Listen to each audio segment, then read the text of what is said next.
Hi, my name is Janine Gallizia and welcome to Watercolor on Wednesday. Now, the idea of these videos is to basically help anybody who's painting in watercolor and struggling with different issues improve these issues. So this can be something like improving the fluidity of your washes, creating edges. It can be about tonal values, composition, color. It can even go into how you're selling your paintings, and if you are not selling, why not? Considering this is the first Watercolor Wednesday, I thought that a good opening subject would be how do we use the 4 different techniques of watercolor.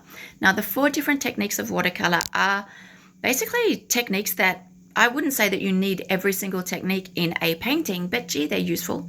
So using water, dosing water and pigment is an issue for a lot of people. A lot of people find it hard to actually know how to do it. So I thought that would be a great place to start. All right, let's start painting. Okay, so let's go. The 4 techniques of watercolor. The first one is wet in wet. The second one is wet on dry. The third one is dry on wet. These are in absolutely no order particular. Dry on dry. Okay, now that may sound confusing, and it really isn't. You just need to know something very simple. That is that the first word, wet, wet, dry, dry, represents the paintbrush. The second word here represents the paper. So what does that mean? In this instance, the paintbrush is wet and we're painting on a wet piece of paper. In this instance, the paintbrush is wet and we're painting on dry paper. On this instance, the paintbrush is dry and we're painting on wet paper. In this instance, the paintbrush is dry and we are painting on dry paper. So that makes it a little clearer, and I would have loved that someone had have explained that to me many years ago. So let's actually see what these look like, okay? Because this is really the basis of watercolor. These techniques are basically what we use to create our paintings. So the paintbrush is wet on the paper, which is wet. So I'm going to wet the paper first. So I'm actually going to wet my paper with a color, although when we say wet in wet, it could just be with clear water.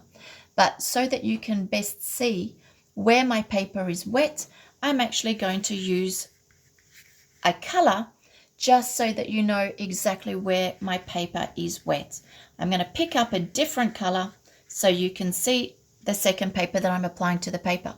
Now, my paintbrush is wet and I'm painting on wet paper. So that means I'm going back in with a wet brush on my wet surface. So in this case, I'm going to pick up a different color. Not too worrying about what my colors are at the moment because I want you to focus on technique. I have a blue in my brush with a lot of water. So I'm painting a wet brush on a wet piece of paper. And that's what happens. The color will dilute and fuse. Now, my paper is actually on an angle of about 30 degrees, 35 degrees, which is why you can see the color is running down. If your paper is flat, your color will spread out like a star.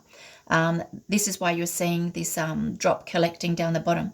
Now, if I wanted to have colors fusing less, all I need to do is actually dry the base of my brush and pick up drier paint. All right. So I've got more color in my brush, but so less water. And this is still a wet technique on wet paper. But look, this technique I don't control so well. The color will fuse as the water pushes the color around.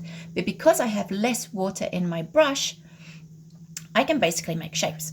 I can make shapes, and I still have something which is fusing, but I can actually leave the shape on my paper. Okay, so wet on wet is actually dosed by the amount of water that you bring to the second color in the brush. You want it to fuse more, add more water. If you want the color to fuse less, take out the water of the brush, but don't do this. Don't wipe the tip of the brush, because what happens, you've just taken the color off. The reserve of your brush is down here. So you're literally just touching the base of the brush to pump out the water which is in the reserve so that you can still use the dry color on the brush, on the tip of the brush. All right, let's jump to the next one. The next one is wet on dry paper. So in this case, what I'm going to do is I'm going to show you where I'm painting. All right, but it's going to be dry. And let's add this here. So I'm painting wet on dry. All right, so wet on dry. Move that over a little bit. All right, so the dry surface I have, the wet means the brush. Remember, the first word represents the paintbrush, the second word the paper. So I know my paper is dry, and now I'm bringing wet paint to my dry paper surface. So this is what happens. I have a paintbrush full of water, there's color, and what happens is I can have hard edges, which I couldn't do here. I can have hard edges, although my paint is still very watery, so it's still diluted in color intensity. What happens is that I can basically work longer because this color is wet, the surface of the paper is wet. I can go back into it and work longer. So I get more fusion, but I can still benefit from that hard edge. So this is a very useful and helpful technique in watercolor because it helps us create those big shapes, those big watery shapes that we need extra time to paint. For example, a field, a sky, and all these big surfaces. So that's really important. That's a really important technique that really, honestly, most people do use in every painting. The third technique is dry on wet. Okay, so dry on wet. What have we got? Same thing. The paintbrush is dry on a wet sheet of paper. So let's go back and do this the same way I did the first one. Let's first wet the paper. All right, let's wet the paper, and then we're going to add dry paint. Now, how on earth do we get dry paint? So this is where I'm going to show you my palette. All right, this palette, you will see, this is my palette. Okay, so it's very disorganized, but that's just the way I paint. All right, so as you can see, I don't mix my color in puddles in my palette. I'll talk about this in another video because this is actually a long conversation. But what you will notice is that I have pure color in lumps, basically, sitting on my palette. So when I want to paint dry, I'm going to literally pick the color up. Let's do this with the blue, actually. I'm going to pick up the color in my brush. My brush does not have water in it. It's moist. And I'm going to pick up the dry paint. I'm not going to pick up the watery liquid that I have in my palette. Okay, that's an important factor. And dry on wet, I should be able to go so far as to write a name. Gee, I wonder what this name's going to be. To write a name, and those shapes stay. They will have a fused edge, a soft edge. Why? Because the color will fuse a little bit. But even when the paint dries, you're still going to see the name. You're still going to see the shape that you've put down. This is actually, these two are the main techniques that I use. I paint most of my paintings. I start on dry paper and I paint very wet. And then I go back into my wet washes with the dry brush, varying degrees to create all the other effects that I want. Now the next one, which is actually a technique I do use, but in, let's just say I don't use as much. It's just those finishing touches at the end of the painting. All right, so dry on dry. So what does that mean? The brush is dry on dry paper. So once again, I'm going to go back to my palette and I'm just going to take pure paint and paint with dry paint on a dry surface. So just from doing this, can you see how these different effects actually are created?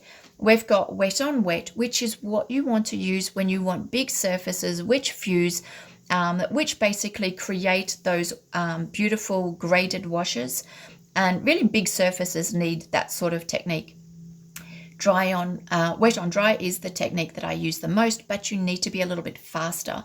This will give you more time. This technique will give you more time, quite simply because the paper is wet, you're adding a second dose of water onto the surface of the paper with your wet brush. So you've got two quantities of water, which is why the color dilutes, but at the same time, it dries slower because you have so much more water.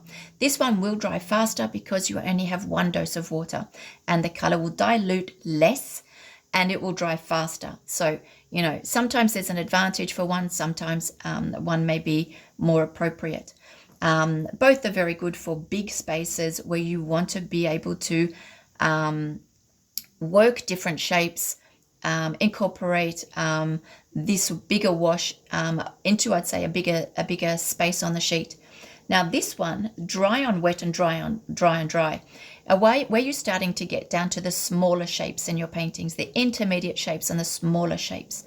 These smaller shapes and intermediate shapes are things that you do want to see on wet paper. You will have a soft edge, so they'll blend in with the shape that you're painting on top of.